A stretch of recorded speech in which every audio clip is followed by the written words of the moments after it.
মন্ত্ৰী ৰণোজ পেগুৰ কথা শুনি লতি ঘটি সুনীলৰ পৰিয়ালৰ ঘটনাৰ পূৰ্বেই সকীয়াই দিয়া আৰক্ষী বিষয়াজন কোন এটা চাঞ্চল্যকৰ অডিঅ' আৰু হাহাকাৰ আৰক্ষীৰ CIDৰ অভিযান আৰম্ভ লখিমপুৰত সুনীল গগৈৰ ঘটনাৰ এমাহ হ'ব এতিয়া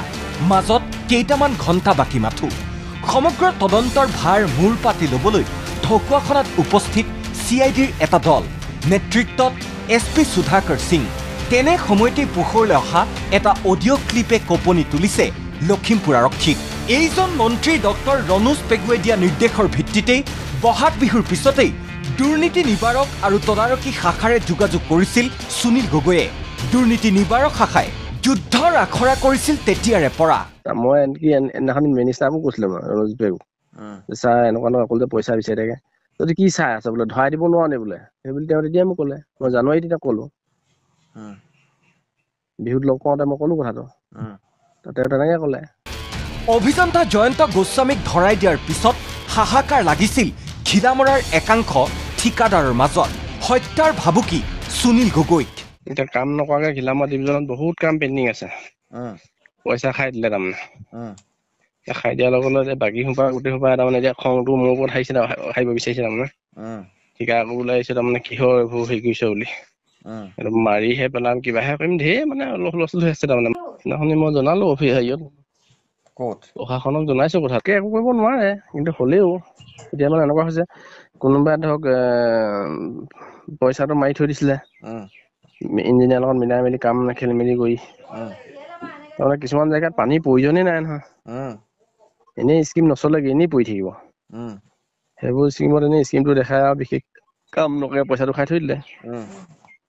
জয়ন্ত গোস্বামীৰ পৰিকল্পনা মতেই কোটি কোটি টকা লুটিবলৈ পাতিছিল ফন্দি কোটি কোটি টকা ঠিকাদাৰ অভিযন্তাই লুটিছিল তাৰপিছত এতিয়া সেইটো দেখা পোৱাৰ লগে লগে এতিয়া মানে ডিপাৰ্টমেণ্টৰ ওপৰত পুৰা ফুল ইনকুৱাৰী দি দিলে নহয় এতিয়া ঘিলামৰা ডিভিজনৰ ওপৰত পুৰা ইনকুৱাৰী চলি গ'ল ইনকুৱাৰী চলাৰ লগে লগে গোটেই ওলাই পৰিলে আকৌ এতিয়া ডাইৰেক্ট MD আহি ঘিলামৰাত বহি ল'লেহি একেবাৰে বোলে হেৰি দৰিকণা মাছ ধৰিবলৈ আহিছিল বুলি ভাবিছো এতিয়া বোলে ৰাঘৰ বোৱাৰী ওলালে বুলি কৈছে নহয় এই পেকেজ চিষ্টেমত যে কাম লৈছিলে যে পেকেজত কাম লৈ দুটা এটা কাম কৰি গোটেইখিনি কামৰ বিল লৈ গুচি গৈছে এতিয়া সেইবোৰ ধৰা পৰি গৈছে আকৌ সেইটো কাৰণে মৰিছে এতিয়া ধৰক 80% কাম কৰি 100% পইচা লৈ গুচি গৈছে চবে এতিয়া মোৰ পকেট মানুহ ঘূৰিছে বুলি কৈছে এতিয়া মানে কিনা বিচাৰি কিনে হ'লেও ঘপে একো কৰিব নোৱাৰে কিন্তু হ'লেও তাৰ ভিতৰতো ক'ব নোৱাৰি নহয় এতিয়া মই এনেকুৱা এটা পৰ্যায় পাব বুলি ময়ো হোৱা নাছিলো কাৰবাৰ দেখি শংকিত হৈছিল সুনীল গগৈ খাইছিল ভয় কৈছিল এজন ভাতৃসম বন্ধু কিন্তু এতিয়া মোৰ এতিয়া মানে ভয় হৈছে মানে এতিয়া মানুহবোৰে আপোনাৰ হেৰি কৰিছে এতিয়া মানুহবোৰে আগত এতিয়া পাতিছে নহয় পাতোতে তাৰমানে একদম ঠিকাদাৰখিনি দলি উপকি গৈছে বুলি কৈছে তাৰমানে মোক কেইটামান মানুহে এতিয়া এইকেইদিনা খবৰ দিছে তুমি সাৱধান থাকিবা তোমাৰ ওপৰত গোটেই মানুহ নাৰাজ হৈছে বুলি কৈছে সুনীলৰ সততাৰ বাবেই ঘিলামৰাৰ সকলো প্ৰকল্পৰ ওপৰত পুনৰ তদন্ত আৰম্ভ যি কথাই শংকিত কৰিছিল সকলো ঠিকাদাৰক ইফালে এগৰাকী লখিমপুৰৰ প্ৰাক্তন SPয়ে সাৱধানে থাকিবলৈ সোঁৱৰাই দিছিল সুনীল গগৈক তেওঁ যে জীৱনলৈ সংশয় নামি আহিছিলে এই সংশয় নামি অহাৰ ক্ষেত্ৰত আপোনাৰ আৰু কিবা কথা কৈছিল নেকি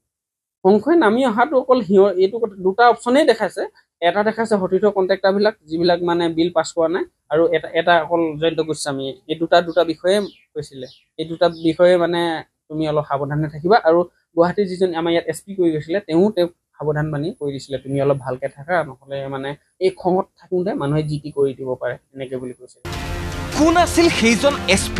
কি ইনপুট আছিল আৰক্ষী বিষয়াজনৰ হাতত এইবোৰ বিষয় কিয় তদন্তৰ আওতালৈ অনা নাই লখিমপুৰ আৰক্ষীয়ে সেয়াহে ৰহস্যজনক CIDৰ টীম ইতিমধ্যে লখিমপুৰ জিলাত হাজিৰ হৈছে 48/24 আৰু 39/24 নম্বৰৰ দুটা গোচৰ তদন্তৰ কালত নিশ্চয় সামৰিব উপৰোক্ত সকলো কথা দেওবাৰে CIDৰ দলটোৱে লখিমপুৰত কটোৱাৰ সম্ভাৱনা প্ৰয়োজনত CIDৰ দলটোৰ যাত্ৰা আৰু দীঘলীয়া হ'ব